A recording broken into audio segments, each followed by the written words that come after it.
नमस्कार दोस्तों, स्वागत है आपके अपने यूट्यूब चैनल सनबिग क्लासेस में। एडुटेरिया के द्वारा एक और बेहतरीन बुक निकाला गया है एनसीईआरटी क्लास 6 to 12 वस्तुनिष्ठ ऑल आउट के नाम से। इस बुक का अगर विषय सूची देख सकते हैं तो अलग अलग सब्जेक्ट का अलग अलग क्लास का एक जगह प्रश्न जो है वो किया गया है, जो काफ़ी बेहतरीन नज़र आ रहा है। और आज के वीडियो में हम लेकर आए हैं इतिहास के क्लास 6 के प्रश्न, जिसमें 10 चैप्टर को जो है वो सम्मिलित किया गया है। आइए एक एक प्रश्न का फुल एक्सप्लेनेशन देखते हैं। काफ़ी इंपॉर्टेंट होने वाला है आने वाले एग्जाम में, क्योंकि आजकल के एग्जाम का पैटर्न जो है एनसीईआरटी से डायरेक्ट पूछा जाने लगा है। तो सबसे पहला प्रश्न देखते हैं कि सुलेमान और किरथर पहाड़ियाँ कहाँ स्थित है। सुलेमान और किरथर पहाड़ियाँ जो है कहाँ स्थित है, और इसका सही आंसर जो हमारा हो जाएगा वो है पाकिस्तान में क्या है, पाकिस्तान में। सुलेमान तथा किरथर पहाड़ियाँ भारत के उत्तर पश्चिम में पाकिस्तान में जो है वो स्थित है। नेक्स्ट प्रश्न है, सिंधु को हिदोस अथवा इंडोस सर्वप्रथम किसने कहा। सिंधु को हिदोस अथवा इंडोस सर्वप्रथम किसने कहा, और इसका सही आंसर हो जाएगा ईरानी तथा यूनानी। क्या है, ईरानी तथा यूनानी ने। सबसे पहले ईरानी तथा यूनानी ने सिंधु को हिंदोस अथवा इंडोस कहा, और इस नदी के पूर्व के क्षेत्र को इंडिया कहा। पूर्व के क्षेत्र को क्या कहा, इंडिया कहा।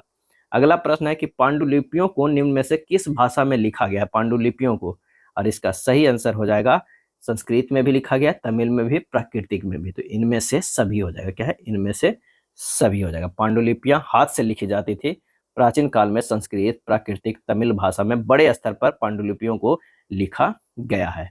नेक्स्ट प्रश्न है कि भारत को उपमहाद्वीप कहा जाता है क्योंकि। पहला, बड़े आकार के कारण, समुद्रों, पहाड़ियों तथा पर्वतों से बटे होने के कारण। सत्य कथन को जो है वो चुनना है। तो बड़े आकार के कारण भी, और समुद्रों, पहाड़ियों तथा पर्वतों में बटे होने के कारण भी। तो आंसर हमारा जो हो जाएगा वो सी हो जाएगा। 1 और 2 दोनों हो जाएगा। दक्षिण एशिया, जो आधुनिक भारत, पाकिस्तान, बांग्लादेश, नेपाल, भूटान और श्रीलंका और अफगानिस्तान, ईरान, चीन अथवा म्यांमार आदि पड़ोसी देशों को दर्शाता है। दक्षिण एशिया एक महाद्वीप से छोटा है, लेकिन विशालता तथा बाकी एशिया से समुद्रों, पहाड़ियों और पर्वतों में बटे होने के कारण जो है इसे प्रायः उपमहाद्वीप कहा जाता है। नेक्स्ट प्रश्न है कि पांडुलिपियों का क्या महत्व है। यहाँ पर है प्राचीन ज्ञान विज्ञान की बातों की चर्चा, राजाओं के जीवन की चर्चा की प्राप्ति, धार्मिक मान्यताओं व व्यवहारों की चर्चा, स्तंभ लेखों के अध्ययन में। इसका सही जवाब जो हो जाएगा वो पहला, दूसरा, तीसरा और चौथा, ये चारों सही है। तो आंसर हमारा जो हो जाएगा वो डी हो जाएगा। क्या है, डी हो जाएगा। दक्षिण जो अतीत की जानकारी हमें कई तरह से प्राप्त कर सकते हैं। इनमें से एक तरीका है कि लिखी गई पुस्तकों को ढूंढना और पढ़ना, और वे पुस्तकें जो है हाथों से लिखी होने के कारण पांडुलिपि कही जाती है। ये पांडुलिपियां प्रायः ताड़ के पत्रों या हिमालय क्षेत्र में उगने वाले जो भुर्ज नामक पेड़ की छाल होता है वो विशेष तरीके से तैयार भोजपत्र पे लिखा जाता है। इतने वर्षों में कई जो है पांडुलिपियां की कीड़े ने खा लिया या कुछ जो है नष्ट हो गया। ऐसी कई पांडुलिपियां आज भी उपलब्ध है। प्रायः ये पांडुलिपियां मंदिरों और विहारों में प्राप्त होती है। इन पुस्तकों में धार्मिक मान्यताओं व व्यवहारों, राजाओं के जीवन शैली, औषधियों तथा विज्ञान आदि सभी प्रकार के विषयों के चर्चा मिलती है। इनके अतिरिक्त हमारे यहाँ जो महाकाव्य है, कविताएं हैं, नाटक है, इनके कई संस्कृत में लिखे हुए मिलते हैं, जबकि अन्य प्राकृतिक और तमिल में भी। प्राकृतिक भाषा का प्रयोग आम लोग जो है वो करते थे। तो ये सही है, आंसर डी हमारा हो जाएगा। नेक्स्ट प्रश्न है कि बुर्ज होम में आवास के संबंध में निम्नलिखित कथनों पर विचार करिए। बुर्ज होम में लोग गड्ढे के नीचे घर बनाते थे। पुरातत्वविदों को झोपड़ियों के अंदर तथा बाहर दोनों ही स्थानों पर आग जलाने की जगह मिली थी। तो ये हमारा जो है दोनों सही है। तो सत्य कथन हो जाएगा 1 और 2 दोनों जो है सही है।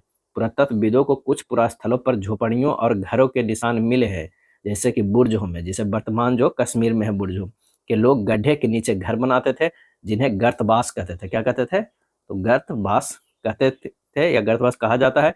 इनमें उतरने के लिए सीढ़ियां होती थी, इससे उन्हें ठंड के मौसम में सुरक्षा मिलती थी। पुरातत्वविदों को झोपड़ियों के अंदर और बाहर दोनों ही स्थानों पर आग जलाने की जगह मिली है। ऐसा लगता है कि लोग मौसम के अनुसार घर के अंदर या बाहर खाना पकाते होंगे। तो क्या है, आंसर हमारा जो हो जाएगा वो सी हो जाएगा।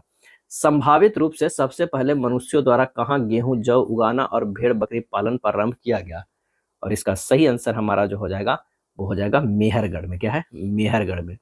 सर्वप्रथम मेहरगढ़ में मनुष्यों ने जौ, गेहूं जैसे अनाज का उत्पादन एवं भेड़ बकरी पालन जो है वो प्रारंभ किया था। 12,000 साल पहले घास वाले मैदान क्यों बनने लगे। और इसका सही आंसर हमारा जो हो जाएगा वो जलवायु परिवर्तन के कारण, जलवायु परिवर्तन के कारण। लगभग 12,000 साल पहले दुनिया की जलवायु में बड़े बदलाव आए और गर्मी बढ़ने लगी। इसके परिणाम स्वरूप कई क्षेत्रों में घास वाले मैदान बनने लगे। इससे हिरन, बारहसिंगा, भेड़, बकरी, गाय जैसे अन्य जानवरों की संख्या बढ़ी जो घास खाकर जिंदा रह सकते हैं। नेक्स्ट प्रश्न है कि नवपाषाण काल के औजारों के संबंध में निम्नलिखित कथनों पर विचार कीजिए और बताइए कि कौन सा सही विकल्प है। तो औजार जो है पॉलिश किए जाते थे, बिल्कुल। इस अवधि में ओखल और मूसल का उपयोग अनाज को पीसने के लिए किया जाता था, तो ये भी सही। आंसर हमारा जो हो जाएगा 1 और 2 दोनों जो है वो सही है। लगभग जो है 9500 ईसा पूर्व के समय में नवपाषाण काल की शुरुआत मानी जाती है। कब मानी जाती है? तब 9500 ईसा पूर्व में। इसी समय कई स्थलों पर पत्थर के औजार भी मिले। इनमें से कई औजार पहले के पुरापाषाण कालीन औजारों से भिन्न है, इसलिए उन्हें नवपाषाण कालीन कहा गया है। इनमें ऐसे उपकरण शामिल थे जिनमें ठीक से काटने के लिए धार दी गई थी और अनाज तथा अन्य पौधों के उत्पाद को पीसने के लिए ओखल और मुसल का जो है उपयोग किया जाता था। ओखल और मुसल का उपयोग अनाज को पीसने के लिए हजारों साल बाद आज भी किया जाता है। साथ ही साथ पुरापाषाण प्रकार के उपकरण बनाए गए और इस्तेमाल किए जाते रहे हैं। उल्लेखनीय है कि कुछ औजार जो है हड्डी के भी बने मिले हैं। नेक्स्ट प्रश्न है कि प्रारंभिक मानव आखेटक खाद्य संग्राहक के रूप में एक जगह से दूसरी जगह क्यों घूमते थे? एक जगह से दूसरी जगह क्यों घूमते थे? एक जगह रुकने के कारण वहां के फल, वृक्ष तथा जानवरों को खाकर समाप्त कर देते थे, सही है। शिकार ढूंढने के कारण ये भी सही है। मवेशी का चारा ढूंढने के लिए ये भी सही है। मौसम बदलने के लिए ये भी सही। तो आंसर हमारा हो जाएगा डी। 1, 2, 3 और 4 लगभग जो है सही है। अखेटक खाद्य संग्राहक समुदाय के लोग एक जगह से दूसरे जगह पर घूमते रहते थे। ऐसा जो है कई कारण होता है कि एक ही जगह पर ज्यादा दिनों तक रहते तो आसपास के पौधे, फलों, जानवरों को खाकर समाप्त कर देते थे। इसलिए और भोजन की तलाश में इन्हें दूसरी जगहों पर जो है वो क्या करता है, जाना पड़ता है, दूसरी जगह पर जाना पड़ता है। दूसरा कारण है कि जानवर अपने शिकार के लिए या फिर हिरन और मवेशी अपना चारा ढूंढने के लिए भी एक जगह से दूसरे जगह जाया करते थे। इन जानवरों को शिकार करने वाले लोग भी इनके पीछे पीछे जाया करते होंगे। तीसरा कारण भी है कि पेड़ों और पौधे के फल फूल अलग अलग मौसम में आते थे, इसलिए लोग उनकी तलाश में उपयुक्त मौसम के अनुसार अन्य इलाकों में घूमते थे। चौथा कारण है कि किसी भी प्राणी या पेड़ पौधों को जीवित रहना संभव नहीं होता है पानी के बिना, और पानी झीलें, झरने, नदियों में ही मिलता है। यद्यपि कई नदियां और झीलों को पानी कभी नहीं सूखता है। कुछ झील, नदियां के पानी बारिश के बाद ही मिलता है। इसलिए इससे झीलों और नदियों के किनारे बसे लोगों को सूखे मौसम में भी पानी की तलाश में इधर उधर जो है वो जाना पड़ता होगा। तो आंसर हमारा जो है ये चारों करेक्ट है। नेक्स्ट प्रश्न है मेसोलिथिक या मध्यपाषाण युग के संबंध में निम्नलिखित कथनों पर विचार करें और नीचे दिए गए कूट का सही विकल्प जो है वो चुने। इस समय पत्थर के औजार को माइक्रोलिथ कहा जाता था, ये तो बिल्कुल सही है। पत्थर के औजार आकार में बड़े थे, तो ये हमारा जो है ये गलत है। इस समय पुराने किस्म के औजार अनुपस्थित थे, तो ये भी जो है वो गलत है।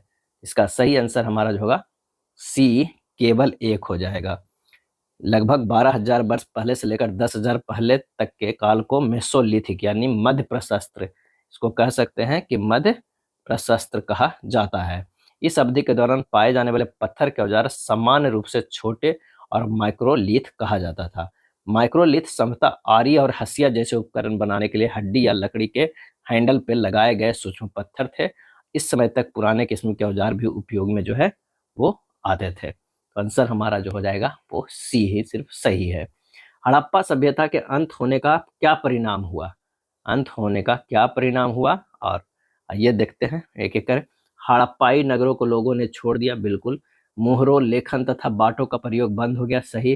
कच्चे माल का आयात घट गया, नए बस्तियों की संख्या बढ़ गई, बिल्कुल सही। तो आंसर हमारा जो हो जाएगा ये डी हो जाएगा। 1, 2, 3 और 4 ये चारों जो है वो परिणाम हुआ।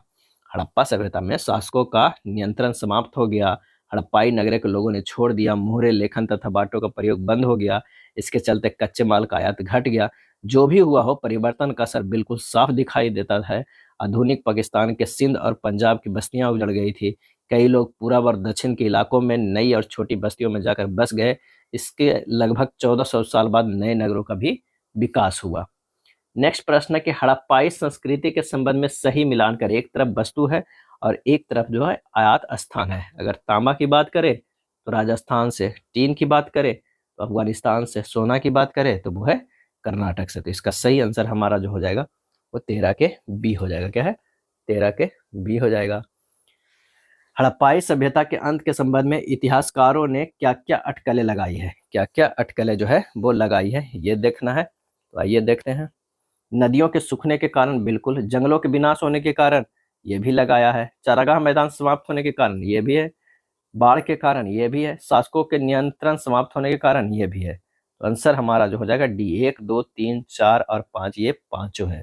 हर विद्वान ने अलग अलग लगाया है। लगभग 3900 पहले एक बड़ा बदलाव देखने को मिलता है। अचानक लोगों ने इन नगरों को छोड़ दिया, लेखन, मुहर और बाटों का प्रयोग बंद हो गया, दूर दूर से कच्चे माल का आयात काफी कम हो गया। मोहनजोदड़ो में सड़कों पर कचरे के ढेर बनने लगे, जल निकास प्रणाली नष्ट हो गई, सड़कों पर ही झुग्गीनुमा घर बनाए जाने लगे। कुछ विद्वानों का कहना है कि नदियां सूख गई थी, अन्य का कहना है कि जंगलों का विनाश हो गया था। इसका कारण यह हो सकता है कि ईंटें पकाने के लिए ईंधन की जरूरत पड़ती थी। इसके अलावा मवेशियों के बड़े बड़े झुंडों से चारागाह और घास वाले मैदान समाप्त हो गए होंगे। कुछ इलाकों में बाढ़ आ गई है, लेकिन इन कारणों से यह स्पष्ट नहीं हो पाता है कि किसी भी नगरों का अंत जो है कैसे हो गया, क्योंकि बाढ़ और नदियों के सूखने का असर कुछ ही इलाकों में हुआ होगा। कई लोग का अलग अलग मत है, आंसर इसका जो है डी हो जाएगा। हड़प्पा कहाँ अवस्थित है, क्या है हड़प्पा जो है वो कहाँ अवस्थित है, और इसका सही आंसर जो हमारा हो जाएगा 15 के, वो बी हो जाएगा। पाकिस्तान के पंजाब प्रांत में, क्या है पाकिस्तान के पंजाब प्रांत में जो है स्थित है। नेक्स्ट है महान स्नानागार कहाँ अवस्थित है, महान स्नानागार, इसका सही आंसर है मोहनजोदड़ो में, क्या है मोहनजोदड़ो में खास तालाब बनाया गया है जिसे पुरातत्वविदों ने महान स्नानागार कहा है। इस तालाब को बनाने में ईंट और प्लास्टर का इस्तेमाल जो है वो किया गया था। निम्न में से अग्निकुंड कहाँ मिले हैं, अग्निकुंड जो है वो कहाँ मिले हैं, तो अग्निकुंड तो कालीबंगन में मिला है और लोथल में मिला है, हड़प्पा और मोहनजोदड़ो में। आंसर हमारा जो हो जाएगा सी हो जाएगा। कालीबंगा और लोथल जैसे अन्य नगरों में अग्निकुंड मिले हैं जो संभवतः यज्ञ किए जाते होंगे। अगला है हड़प्पाई नगरों की प्रमुख विशेषता क्या थी, हड़प्पाई नगरों की, तो आइए देखते हैं। विशाल स्नानागार, गुड, अनानागार, यही ये भी सही, योजनाबद्ध नगर निर्माण ये सही, पकाई गई ईंटों का प्रयोग ये भी सही। आंसर हमारा जो है वो डी हो जाएगा। 1, 2, 3, 4 ये तीनों। हड़प्पाई सभ्यता के नगर अपने काल में सबसे समृद्ध नगरीय व्यवस्था थी। इसमें विशाल स्नानागार था, अन्नागार था, भवन निर्माण के लिए पकाई गई ईंटों का प्रयोग हुआ था, योजनाबद्ध नगर निर्माण हुआ था। हड़प्पाई सभ्यता के सबसे प्रमुख विशेषताओं में से एक था जो योजनाबद्ध नगर निर्माण हुआ था। अगला है इनाम गांव के प्राचीन स्थल के संदर्भ में निम्नलिखित कथनों पर विचार कीजिए और कौन सा कथन जो है सही है ये हमें बताइए। इस घोड़ नदी के तट पर स्थित एक पुरातात्विक स्थल है जो भीमा नदी के ही एक सहायक नदी है, तो बिल्कुल जो है ये सही है। इस स्थल पर लगभग 3600 से 2700 वर्ष पूर्व प्राचीन मानवों का निवास था, ये भी सही है। इस स्थल पर दफनाने का समान प्रथा के अंतर्गत वयस्कों को जमीन में सीधा लिटाया जाता था, जिसमें उनका सिर दक्षिण दिशा की ओर होता था, ये गलत है। सिर जो है वो उत्तर दिशा की ओर होता था। तो आंसर हमारा जो है 1 और 2 सही है, यानी केवल एक जो है वो सही है, क्या है एक सही है। यहाँ वयस्कों के आमतौर पर जमीन में सीधा लिटा कर दफनाया जाता था, जिनका उनका सिर उत्तर दिशा की ओर होता था। कभी कभी शवों को घरों के अंदर ही दफनाया जाता था। शवों के साथ ऐसे बर्तन भी रखे जाते थे जिनमें शायद भोजन और पानी होता था। बस्ती के केंद्र में स्थित एक 5 कमरों वाला घर जो इस स्थल के सबसे बड़े घरों में से एक था, कि आंगन में एक व्यक्ति का शव 4 पैरों वाले एक बड़े मिट्टी के जार में दफनाया हुआ मिला। इस घर में एक अन्नागार भी था। सबको पालथी मारे हुए पैर मोड़कर स्थिति में जो है वो रखा गया था। तो इसका आंसर हमारा जो हो जाएगा वो ए हो जाएगा, क्या ए हो जाएगा। इनाम गांव का पुरातात्विक स्थल आज के महाराष्ट्र राज्य में जो है वो स्थित है। कहाँ स्थित है, महाराष्ट्र राज्य में स्थित है। ऋग वैदिक काल में दासों के साथ कैसा व्यवहार किया जाता था, और इसका सही आंसर हो जाएगा उन्हें उनके मालिकों की संपत्ति माना जाता था, उन्हें मालिकों की संपत्ति जो है वो माना जाता था। कभी कभी जिन लोगों ने इन प्रार्थनाओं की रचना की उन्होंने खुद को आर्य बताया और अपने विरोधियों को दास या दस्यु कहा। ये ऐसे लोग थे जो यज्ञ नहीं करते थे और शायद अलग भाषाएं बोलते थे। बाद में दास और इसका स्त्रीलिंग रूप दासी शब्द का अर्थ गुलाम हो गया। गुलाम ऐसे स्त्री पुरुष होते थे जिन्हें अक्सर युद्ध में बंदी बनाया जाता था। उन्हें उनके मालिकों की संपत्ति माना जाता था और मालिक उनसे अपनी मर्जी का कोई भी काम करवा सकते थे। नेक्स्ट है ऋग वैदिक काल के दौरान प्रचलित राजनीतिक व्यवस्था के बारे में सत्य कथन का जो है वो चयन करना है। तो राजा के पास लोगों से कर एकत्र करने की शक्ति थी, गलत। राजा का पुत्र स्वाभाविक रूप से राजा का उत्तराधिकारी होता था, ये भी गलत। आंसर हो जाएगा उपयुक्त में से जो है वो कोई नहीं। 1500 ईसा पूर्व से 1100 ईसा पूर्व के काल को ऋग वैदिक काल कहा जाता है। ऋग वैदिक काल के दौरान कार्य संपादन के संदर्भ में दो वर्गों का वर्णन मिलता है। पहला पुरोहित, जिन्हें कभी कभी ब्राह्मण भी जो है वो कहा गया है, और जो विभिन्न अनुष्ठानों को संपन्न करवाता था, और दूसरे वर्ग राजाओं का था। इन राजाओं के पास न तो राजधानी नगर थे, न महल और सेनाएं थी, और ना ही वे जो है कार्य एकत्र करते थे, कार्य एकत्र नहीं करते थे। समान रूप से राजा का पुत्र राजा नहीं बन सकता था। यानी दोनों ये जो कथन है वो सही नहीं है। महापाषाण में मृतकों के विशिष्ट बर्तनों में दफनाया जाता था, जिन्हें कहा जाता है, क्या कहा जाता है? तो कहा जाता है काले और लाल बर्तन। महापाषाण में दफन विशिष्ट बर्तनों में किया जाता था, उन्हें काले और लाल बर्तन कहा जाता है। कभी कभी इन कब्रों में लोहे से बने औजार, हथियारों, सोने और पत्थरों का आभूषण भी जो है वो क्या है, पाया गया है। क्या है? पाया गया है। चलिए 23वां है कथन और कारण का प्रश्न। कथन में कह रहा है कि महाजनपदों के शासकों ने संसाधन जुटाने के लिए नियमित अधिकारियों की नियुक्ति शुरू की। कारण, जनता द्वारा स्वेच्छा से दिए गए अवसर आधारित दान, विशाल किलों के निर्माण और बड़ी अस्थायी सेनाओं के रख रखाव के संसाधनों की मांग को पूरा करने के लिए प्राप्त नहीं थे। तो इसका सही आंसर जो होगा कि ए और आर दोनों सत्य है, आर ए का सही जो है वो व्याख्या है। तो आंसर हमारा जो हो जाएगा वो ए हो जाएगा। क्या है? ए हो जाएगा। चूंकि महाजनपदों के शासक विशाल किले बनवा रहे थे और बड़ी सेनाएं रख रहे थे, इसलिए उन्हें अधिक संसाधनों की आवश्यकता थी, और इन संसाधनों को इकट्ठा करने के लिए उन्हें अधिकारियों की जरूरत थी। अतः जनपदों के राजाओं की तरह लोगों द्वारा कभी कभार लाए जाने वाले उपहारों पर निर्भर रहने के बजाय उन्होंने नियमित रूप से कर वसूलन शुरू कर दिया। फसलों पर कर, शिल्पकारों पर कर, पशुपालक कर के रूप में जानवरों और पशु उत्पाद देते थे, व्यापार के माध्यम में लाए गए सामान पर कर, शिकारी और संग्राहकों को राजाओं को वन उत्पाद देने पड़ते थे। आंसर हमारा जो है ए हो जाएगा। सिकंदर महान किस नदी के तट पर पहुंचा था, जिसके बाद उसके सैनिकों ने और आगे पूरब की ओर बढ़ने से इनकार कर दिया था? और इसका सही आंसर हो जाएगा वो ब्यास। क्या है? ब्यास नदी। 2300 साल से पहले यूरोप के मैसेडोनिया में रहने वाला सिकंदर नाम का एक शासक पूरी दुनिया को जीतना चाहता था। बेशक वह पूरी दुनिया तो नहीं जीत पाया, लेकिन उसने मिस्र और पश्चिमी एशिया के कुछ हिस्सों को जरूर जीत लिया और भारतीय उपमहाद्वीप तक पहुंच गया था। वह ब्यास नदी के किनारे तक आ पहुंचा। जब उसने पूरब की ओर आगे बढ़ना चाहा तो उसके सैनिकों ने मना कर दिया। वे डरे हुए थे, क्योंकि उन्होंने सुना था कि भारत के शासकों के पास पैदल सैनिकों, रथों और हाथियों का विशाल सेनाएं था, और ब्यास नदी में जो है बाढ़ आया हुआ था। तो पानी की इतनी उफान था कि कुछ सैनिक जब तैरने की कोशिश किए या नाव छोटा सा लेके पार होने के लिए, तो वो बह गया। इसलिए वो लोग जो है वो डर गया और आगे बढ़ने से क्या है, इनकार कर दिया। बज्जी संघ की सभाओं में भाग लेने के लिए किन समूहों को सख्ती से बाहर रखा गया था? और इसका सही आंसर हो जाएगा महिलाएं, दास और कर्मकार। किसी गण या संघ में एक नहीं बल्कि कई शासक होते थे, और हर एक को राजा कहा जाता था। ये राजा मिलकर अनुष्ठान करते थे। वे सभाओं में भी मिलते थे और चर्चा तथा बहस के जरिए तय करते थे कि क्या करना है और कैसे करना है। उदाहरण के लिए अगर उन पर कोई दुश्मन हमला कर देता था, तो वे मिलकर चर्चा करते थे कि इस खतरे, क्या है, इस खतरे से निपटने के लिए क्या किया जाना चाहिए। हालांकि इन सभाओं में महिलाएं, दास और कमकार हिस्सा नहीं ले सकते थे। तो आंसर हमारा जो है बी हो जाएगा। अगला है बज्जी संघ का वर्णन जो है किस पुस्तक में है? सही आंसर हो जाएगा दीघ निकाय में। क्या है? दीघ निकाय में वर्णन है। बज्जी संघ का यह वर्णन दीघ निकाय से लिया गया है।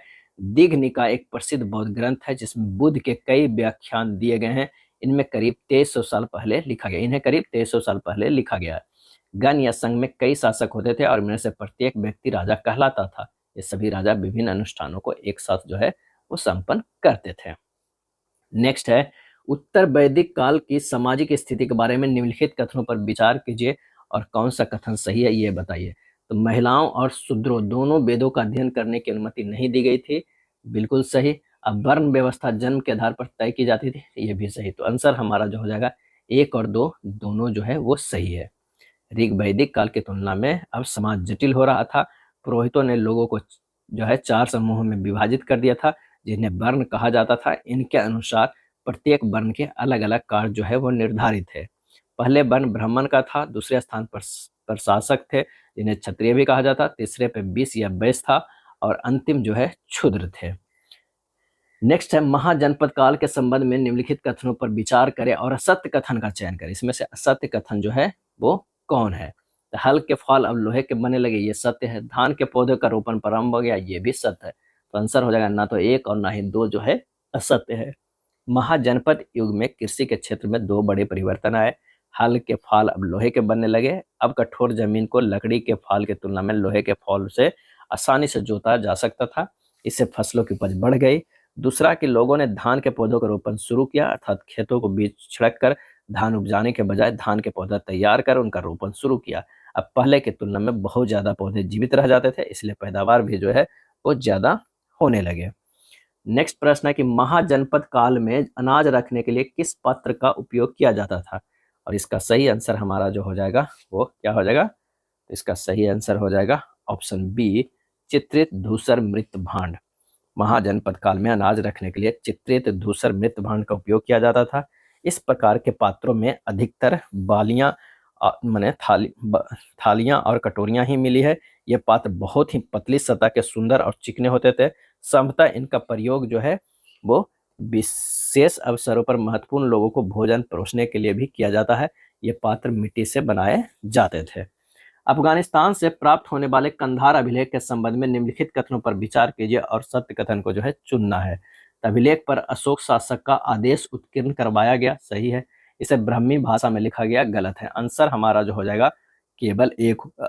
लगभग 2250 वर्ष पुराना यह अभिलेख वर्तमान अफगानिस्तान के कंधार से जो है वो प्राप्त हुआ। इस अभिलेख में अशोक नामक शासक के आदेश पर उत्कीर्ण करवाया गया था। जब हम कुछ लिखते हैं तब हम किसी लिपि का प्रयोग करते हैं। लिपियां अक्षरों अथवा संकेतों से बनी होती है।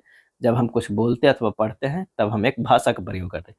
इस अभिलेख में इस क्षेत्र में प्रयुक्त होने वाले यूनानी तथा अरामेइक नामक 2 भिन्न लिपियां तथा भाषाओं में है, यूनानी तथा अरामेइक। आंसर हमारा ए हो जाएगा। जनपद का क्या अर्थ होता है? और इसका सही आंसर हो जाएगा जन के बसने की जगह। जनपद मतलब जन के बसने की जगह। महायज्ञों को करने वाले राजा अब जन के राजा न होकर जनपदों के राजा माने जाने लगे। जनपद का शाब्दिक अर्थ है जन के बसने की जगह होता है। महाजनपदों का उद्भव लगभग कितने वर्ष पूर्व हुआ? और इसका सही आंसर हो जाएगा 2500 साल पहले हुआ। क्या है? 2500 साल जो है वो पहले हुआ है। वर्तमान करीब 2500 साल वर्ष पहले 6ठी शताब्दी ईसा पूर्व कुछ जनपद अधिक महत्वपूर्ण हो गए। इन्हें महाजनपद कहा जाने लगा। अधिकतर महाजनपदों की एक राजधानी होती थी।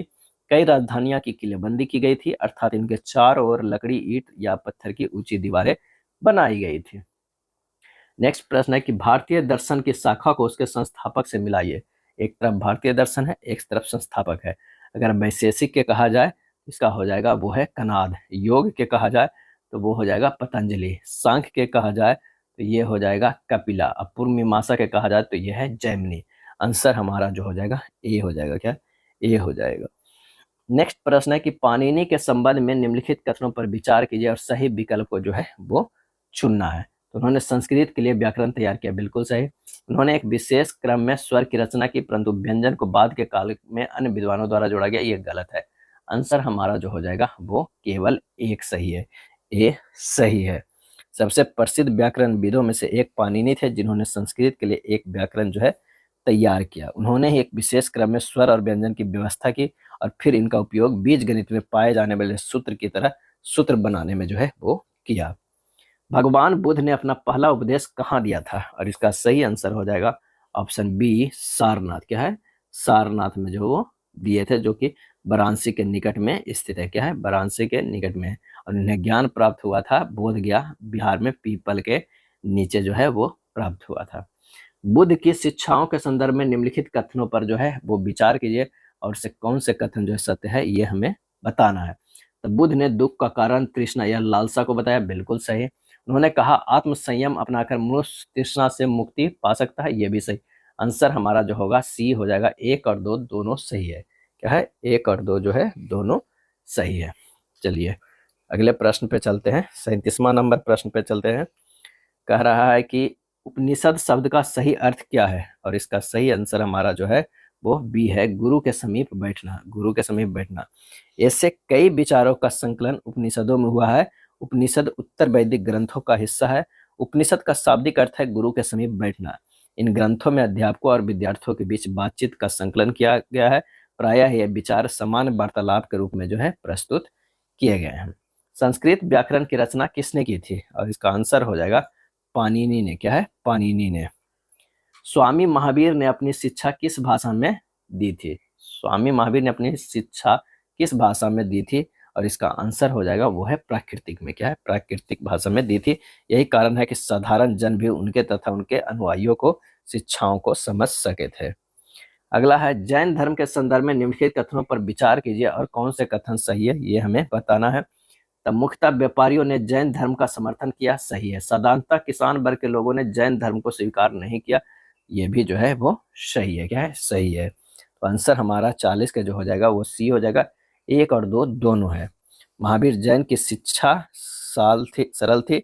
उनके अनुसार सत्य जानने की इच्छा रखने वाले प्रत्येक स्त्री व पुरुष को अपना घर छोड़ देना चाहिए। उन्हें हिंसा के नियमों को कड़ाई से पालन करना चाहिए, अर्थात किसी भी जीव को न तो कष्ट देना चाहिए और न ही उसकी हत्या करना चाहिए। महावीर का कहना था कि सभी जीव जीना चाहते हैं, सभी के लिए जीवन प्रिय है। महावीर ने अपनी शिक्षा प्राकृतिक में दी, यही कारण है कि साधारण जन भी उनके तथा उनके अनुयायियों को शिक्षाओं को समझ सके। अगला है, संघ में रहने वाले बौद्ध भिक्षु के लिए बनाए गए नियमों का संकलन किस ग्रंथ में जो है वो मिलता है? और इसका सही आंसर हमारा जो हो जाएगा वो है विनय पिटक में। क्या है? विनय पिटक में। महावीर तथा बुद्ध दोनों को ही मानना है कि घर का त्याग जो है वो करने पर ही सच्चे ज्ञान की प्राप्ति हो सकती है। ऐसे लोगों के लिए उन्होंने संघ नामक संगठन बनाया, जहाँ घर का त्याग करने वाले लोग एक साथ रह सके।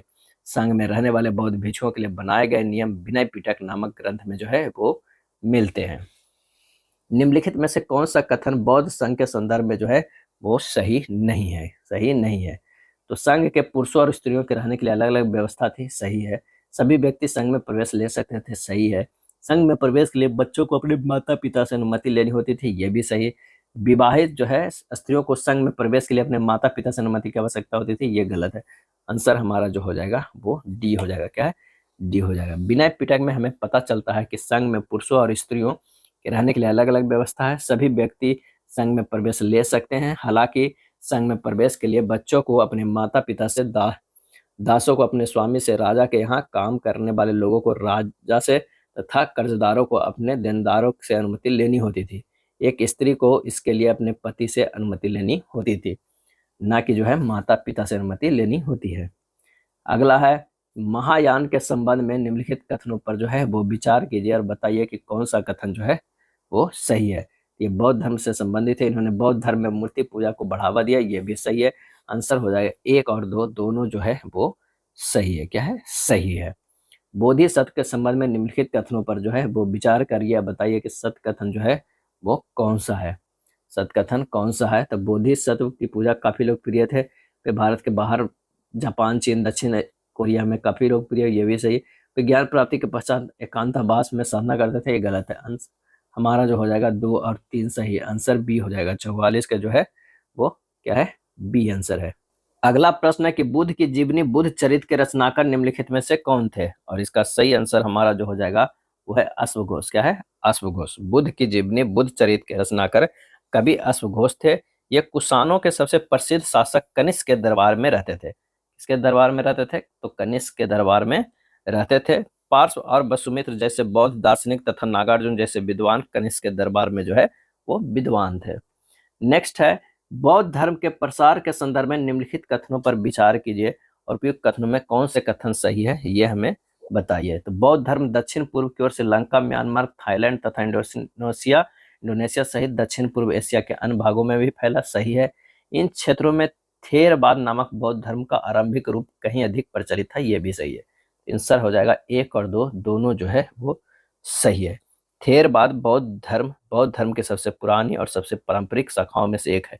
यह मुख्य रूप से थाईलैंड, म्यांमार, जो बर्मा, श्रीलंका, कंबोडिया और लाओस जैसे दक्षिण पूर्व एशियाई देशों में प्रचलित था। थेरवाद नाम का अर्थ है बुजुर्गों की शिक्षा। थेरवाद का अर्थ जो है वो क्या है? तो इसका जो अर्थ है बुजुर्गों का शिक्षा, बुजुर्गों की शिक्षा कह सकते हैं, बुजुर्गों की शिक्षा।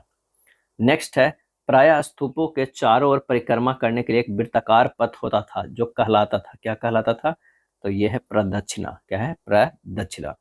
प्रदक्षिणा पथ एक पथ था जो स्तूप के चारों ओर बिछाया जाता था। यह रेलिंग से घिरा हुआ था। पथ में प्रवेश द्वार से होता था और भक्ति के प्रतीक के रूप में भक्त स्तूप के चारों ओर दक्षिणावर्त दिशा में घूमते हैं।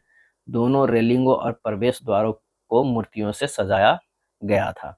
साम्राज्य में ऐसी कौन सी सामाजिक और धार्मिक समस्याएं थी जिन्होंने अशोक को परेशान किया और उन्हें धर्म के प्रसार के लिए प्रेरित किया? विभिन्न धर्मों को मानने वाले लोगों के बीच आपसी संघर्ष, दासों और सेवकों के साथ दुर्व्यवहार, परिवारों और पड़ोसियों के बीच आपसी झगड़े। और इसका सही आंसर जो हो जाएगा वो हो जाएगा तीनों। क्या है? तीनों, 1, 2 और जो है वो तीनों। अशोक के धर्म में किसी देवता की पूजा या किसी प्रकार के बलिदान की प्रथा शामिल नहीं थी। उनका मानना था कि जिस तरह एक पिता अपने बच्चों को शिक्षा देने का प्रयास करता है, उसी तरह उनका भी यह कर्तव्य है कि वो अपनी प्रजा को सही राह दिखाएं। वे बुद्ध की शिक्षाओं से भी प्रेरित थे। अगला है, यह एक विशाल और सुंदर नगर है। यह एक विशाल प्राचीर से घिरा हुआ है। इसमें 570 बुर्ज और 64 द्वार है। यहाँ 2 और 3 मंजिला मकान लकड़ी और कच्ची ईंटों से बने हैं। पाटलिपुत्र की भव्यता और वास्तुकला का वर्णन करने वाला उपयुक्त कथन निम्नलिखित में से किस प्राचीन यात्री द्वारा लिखा गया था? इसका सही आंसर हो जाएगा मेगास्थनीज। क्या है? मेगास्थनीज। मेगास्थनीज एक राजदूत था। क्या है? राजदूत था। यह भी प्रश्न पूछा जाता है कि राजदूत था या यात्री था, जिन्हें पश्चिमी एशिया के यूनानी शासक सेल्यूकस निकेटर ने चंद्रगुप्त के दरबार में भेजा था। मेगास्थनीज ने जो कुछ देखा उसका जो है वो विवरण किया, और उस मेगास्थनीज के पुस्तक का नाम जो है वो है इंडिका है। क्या है? इंडिका है। चलिए नेक्स्ट है, निम्नलिखित में से कौन सा कथन मौर्य काल के दौरान करों और नजराने के बीच के अंतर को सबसे अच्छी तरह से स्पष्ट करता है? और इसका सही हमारा जो आंसर हो जाएगा वो क्या हो जाएगा? इसका सही आंसर हो जाएगा कि जहां कर नियमित ढंग से इकट्ठे किया जाता है तो वही नजराना अनियमित रूप से जब संभव हो इकट्ठा किया जाता था। तो आंसर हमारा कौन हो जाएगा? सी हो जाएगा। क्या है? सी हो जाएगा। आंसर हमारा जो है सी हो जाता था। नेक्स्ट है, मौर्य साम्राज्य की स्थापना लगभग 1300 साल पहले हुई थी। इसके संस्थापक निम्नलिखित में से कौन थे? और इसका सही आंसर हो जाएगा चंद्रगुप्त मौर्य थे। क्या है? चंद्रगुप्त मौर्य थे। चाणक्य या कौटिल्य नाम के एक बुद्धिमान व्यक्ति ने चंद्रगुप्त की सहायता की। चाणक्य के कई विचार हमें अर्थशास्त्र नाम के किताब में जो है वो मिलते हैं। अगला है, मौर्य साम्राज्य में निम्न में से कौन सा नगर उत्तर पश्चिम और मध्य एशिया के लिए आने जाने का प्रमुख जो है वो मार्ग था? और इसका सही आंसर हो जाएगा तक्षशिला। क्या है? तक्षशिला। साम्राज्य में बहुत से नगर थे। इनमें साम्राज्य की राजधानी पाटलिपुत्र, उज्जैन, तक्षशिला जैसे नगर प्रमुख थे। तक्षशिला उत्तर पश्चिम और मध्य एशिया के लिए आने जाने का मार्ग था। दूसरी तरफ उज्जैन उत्तरी भारत से दक्षिणी भारत जाने वाले रास्ते में पड़ता था। शायद नगरों में व्यापारी, सरकारी अधिकारी और शिल्पकार रहा करते थे। तो आंसर हमारा जो है वो सी हो जाएगा। चंद्रगुप्त मौर्य के दरबार में जो पश्चिम एशिया के यूनानी राजा सेल्यूकस निकेटर का राजदूत था उसका नाम जो है वो क्या था? और इसका सही आंसर हो जाएगा 53 के डी, मेगास्थनीज था। क्या है? मेगास्थनीज था। मेगास्थनीज चंद्रगुप्त मौर्य के दरबार में यूनानी राजा सेल्यूकस निकेटर का राजदूत था। निम्नलिखित में कौन भारत में आए विदेशी आक्रमणकारियों का जो है सही क्रम है? तो हिंद, यवन, शक, हिंद, पार्सियन और कुषाण। आंसर हमारा जो है वो 54 का सी हो जाएगा। अशोक ने जगह जगह जाकर लोगों को शिक्षा देने के लिए अधिकारियों की नियुक्ति की कि इन अधिकारियों को निम्नलिखित में से किस नाम से जाना जाता था? और इसका सही आंसर हो जाएगा धम्म महामाथ। धम्म महामाथ। नेक्स्ट है, अशोक के संबंध में निम्नलिखित कथनों पर विचार कीजिए, कौन से कथन सही है ये हमें बताना है। तो अशोक ऐसा पहला शासक था जिसने अभिलेखों द्वारा जनता तक अपना संदेश पहुंचाने की कोशिश की। बिल्कुल सही। अशोक के ज्यादातर अभिलेख खरोष्टी लिपि में गलत है। अशोक ने अपने एक अभिलेख में कलिंग युद्ध का वर्णन किया, यह भी सही है। पहला और तीसरा जो है वो सही है। आंसर हमारा जो हो जाएगा वो सी हो जाएगा। क्या है? सी हो जाएगा। अशोक के ज्यादातर अभिलेख जो है किस भाषा में है? तो अगर प्रश्न पूछा जाए तो प्राकृतिक भाषा और ब्राह्मी लिपि में है। क्या है? ब्राह्मी जो है लिपि की अगर बात करें तो ब्राह्मी लिपि में है। निम्नलिखित में किन स्थानों पर अशोक के शिलालेख जो है वो प्राप्त हुए हैं? तो कंधार से भी, ब्रह्मगिरी से भी, जौगढ़ से भी, गिरनार से भी, लुम्बिनी से। उपरोक्त में से सभी। क्या है? उपरोक्त में से सभी से प्राप्त हुए हैं। अगला है, अशोक ने धम्म के विचारों को प्रसारित करने के लिए अपने राजदूत को निम्न में से कहाँ भेजा था? कहाँ भेजा था? तो इसका सही आंसर हमारा जो हो जाएगा सीरिया, श्रीलंका, मिस्र सही सभी जगह भेजा था। अशोक ने अपने संदेश कई स्थानों पर शिलाओं और स्तंभों पर खुदवा दिए। अधिकारियों को यह निर्देश दिया गया कि वे राजा के संदेश को उन लोगों को पढ़कर सुनाए जो खुद पढ़ नहीं सकते थे। अशोक ने धम्म के विचारों को प्रसारित करने के लिए सीरिया, मिस्र, ग्रीस में दूत भेजे। अपने पुत्र महेंद्र और पुत्री संघमित्रा को इसी कार्य हेतु उसने श्रीलंका भी भेजा। मौर्य साम्राज्य में अक्सर राजकुमारों को कौन सा पद दिया जाता था? और इसका सही आंसर हो जाएगा राज्यपाल या गवर्नर जो है वो दिया जाता था। प्राचीन दक्षिण भारतीय इतिहास के संदर्भ में कडेसियर और अधिमयी शब्दों का प्रयोग प्राय निम्नलिखित में किस श्रेणी को दर्शाने के लिए किया जाता था? इसका सही आंसर हो जाएगा भूमिहीन, कृषि मजदूर और दास। भूमिहीन, कृषि मजदूर और दास।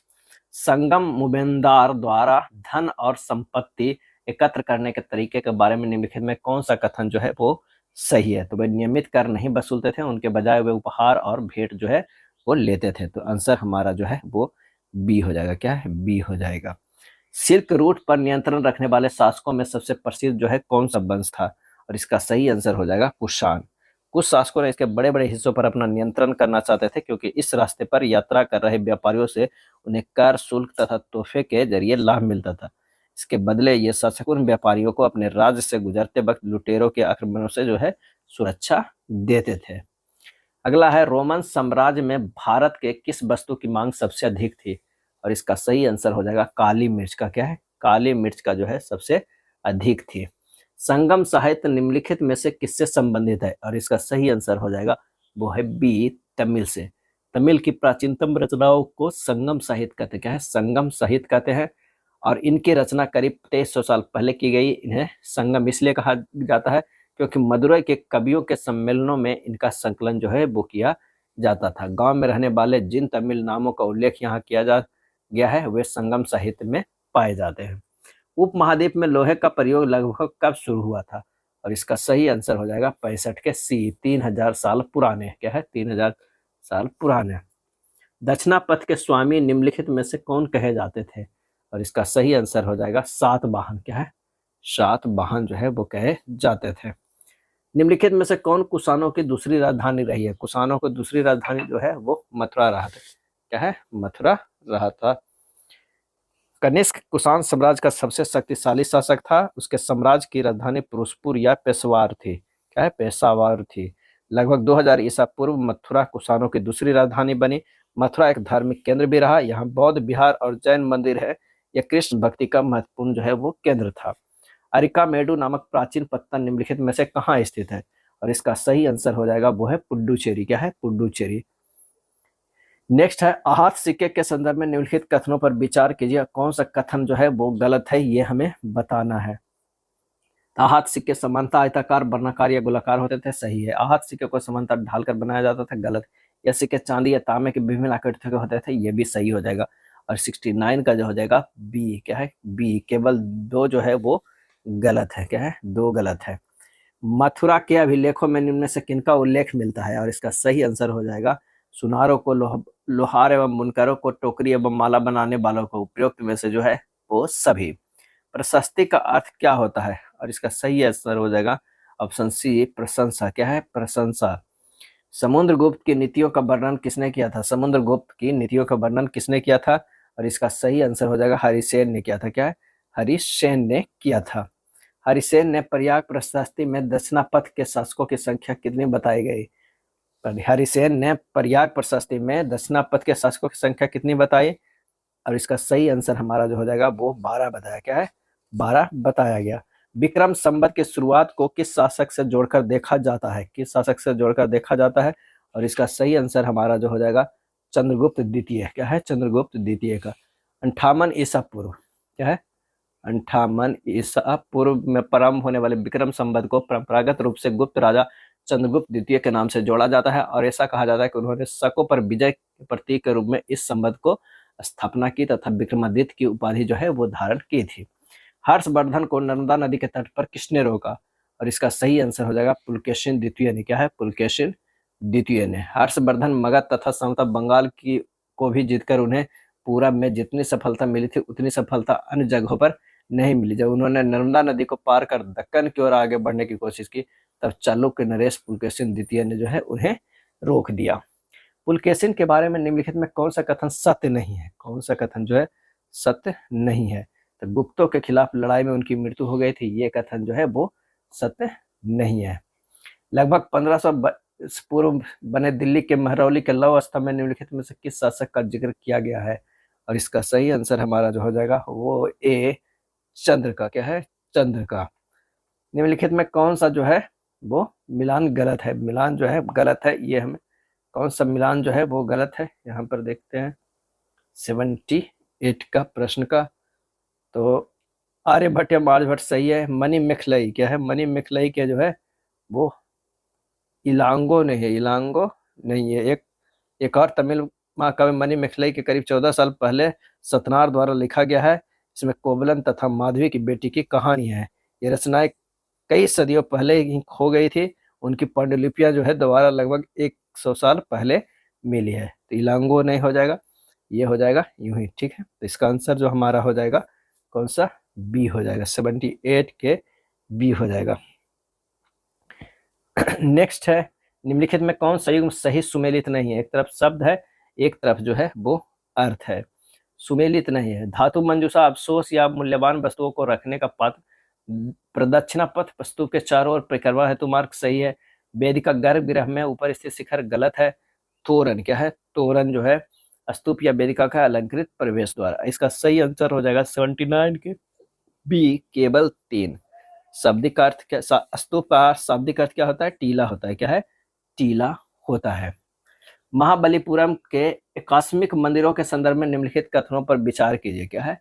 निम्नलिखित कथनों पर विचार कीजिए और कौन कौन सही है ये बताना है। इन मंदिरों का निर्माण एक ही विशाल चट्टान को तराश कर किया गया था, बिल्कुल जो है वो सही है। इसके निर्माण में नीचे से ऊपर की ओर पत्थरों को जोड़ा जाता है था, गलत है। या ईंट निर्मित पत्थरों से निर्माण पद्धति की दृष्टि से भिन्न भिन्न थे, ये भी सही है। आंसर हो जाएगा 2, 1 और 3 सही है। आंसर हमारा जो है 1 और 3। ये था हिस्ट्री का एनसीईआरटी क्लास 6। अगले वीडियो में हम लेकर आए हिस्ट्री का ही एनसीईआरटी क्लास 7 का प्रश्न। अगर वीडियो अच्छा लगा तो लाइक एंड शेयर कर दीजिएगा। धन्यवाद।